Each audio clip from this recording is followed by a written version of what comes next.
Imagine walking into any room and instantly feeling at ease. People listen when you speak. They remember your name. They respect you, trust you, and genuinely enjoy being around you. Opportunities seem to open naturally, not because you manipulate anyone, but because people want to help you. This is a promise at the heart of How to Win Friends and Influence People by Dale Carnegie, a book written decades ago that still quietly shapes leaders, entrepreneurs, and communicators across the world. At its core, this book is not about tricks, shortcuts, or fake charm. It is about understanding human nature, what people truly want, fear, and respond to, and learning how to align your behavior with those truths. Let's begin with the most important foundation of the book. People are driven by emotion, not logic. We like to believe we are rational beings, but in reality, our decisions are guided by pride, ego, fear, and the deep desire to feel important. Once you understand this, social interactions stop feeling confusing. They start to make sense. Dale Carnegie emphasizes one central idea over and over again. Every person you meet wants to feel valued.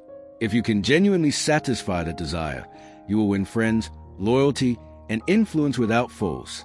The first section of the book focuses on fundamental techniques for handling people. And it starts with a principle that feels uncomfortable, yet incredibly powerful. Don't criticize, condemn, or complain. Why? Because criticism puts people on the defensive. When attacked, the human instinct is not to reflect, but to justify.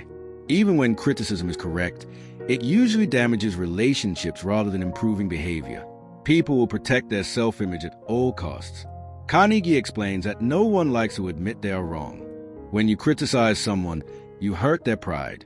And once pride is wounded, cooperation disappears. This is why arguments rarely change minds. Winning an argument often means losing a relationship. Instead of criticism, Carnegie suggests understanding. When someone behaves poorly, try asking yourself what pressures or fears might be driving them. This shift, from judgment to curiosity, changes everything. The next principle builds on this. Give honest and sincere appreciation. This does not mean flattery. Flattery is fake and people can sense it.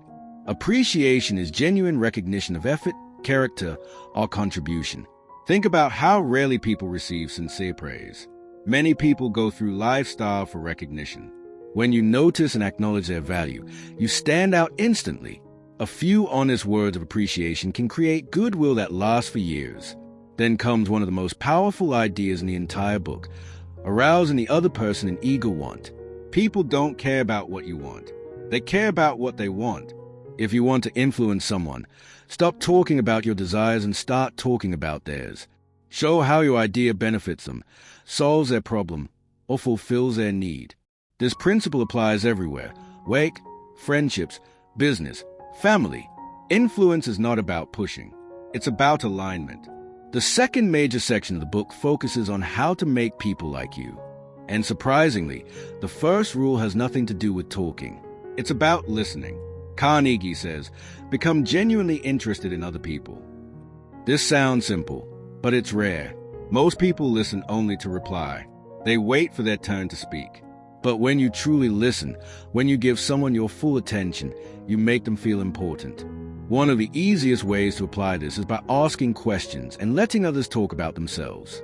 People love to talk about their experiences, ideas, and opinions.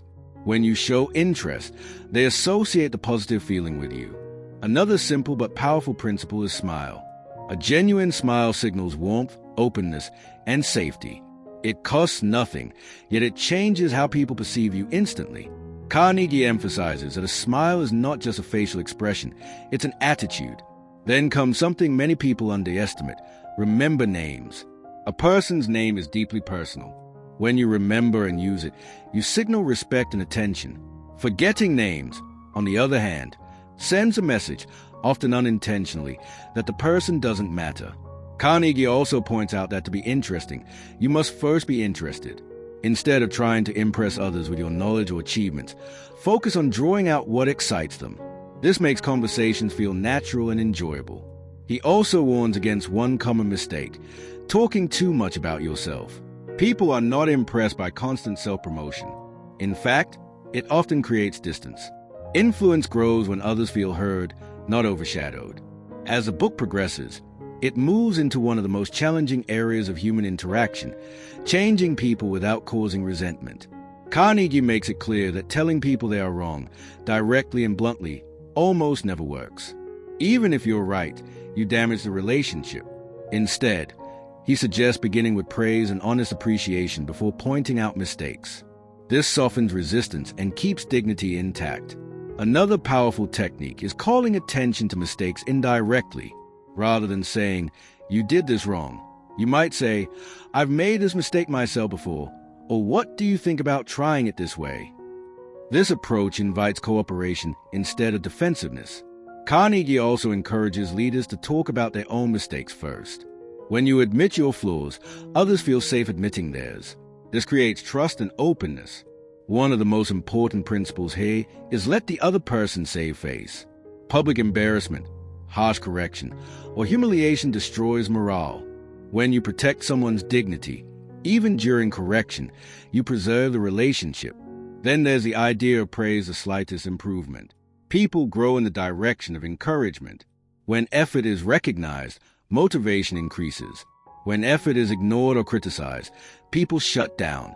Carnegie also explains the power of giving people a good reputation to live up to. When you express belief in someone's character or ability, they often rise to meet that expectation. This is one of the most subtle yet effective ways to influence behavior. As the book moved toward its conclusion, it becomes clear that influence is not about domination, it's about leadership through empathy. True influence comes from understanding perspectives, respecting feelings, and aligning goals.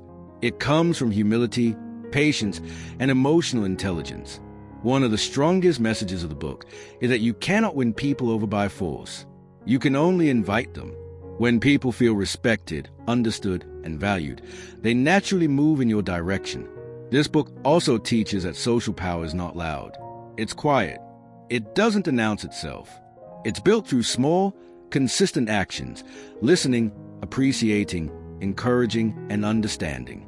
In modern life, where conversations are rushed and attention is fragmented, these principles are even more powerful. Most people are hungry to be heard. Most people want respect more than advice. Most people respond better to kindness than criticism. The final takeaway is simple but transformative. If you want to influence people, start by caring about them, not pretending to care, not using techniques mechanically, but genuinely valuing others as human beings. When you do that, doors open.